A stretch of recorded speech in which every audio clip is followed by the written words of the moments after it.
सामाजिक कार्यकर्त्या अंजली दमानिया यांनी बीडमधला एक व्हिडिओ ट्विट केलाय। यात कैलास फड नावाच्या व्यक्तीनं खुलेआम बंदूक दाखवल्याचं दिसतंय। वाल्मिक कराड यांच्या नावावर बंदुकीचं लायसन आहे, पण त्यांच्याच गटातले कैलास फड आणि निखिल फड या दोघांकडे कोणतंही लायसन नाही। त्यामुळे त्यांच्यावर कारवाईची मागणी करणारं ट्विट दमानिया करतायत। यानंतर आता कैलास फडवर गुन्हा दाखल करण्यात आलाय। यानंतर बीड आणि परभणीतील अनधिकृत शस्त्र परवान्याचा प्रश्न ऐरणीवर येतोय।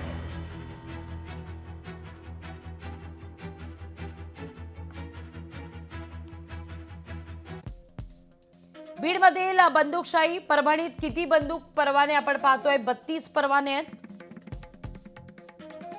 1222 बीडमध्ये बंदूक परवाने आहेत।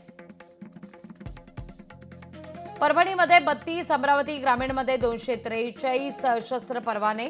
पण बीडमध्ये इतक्या मोठ्या प्रमाणावर कोणाच्या सांगण्यावरून बंदुका देण्यात आल्या, हा सवाल आता उपस्थित होतोय।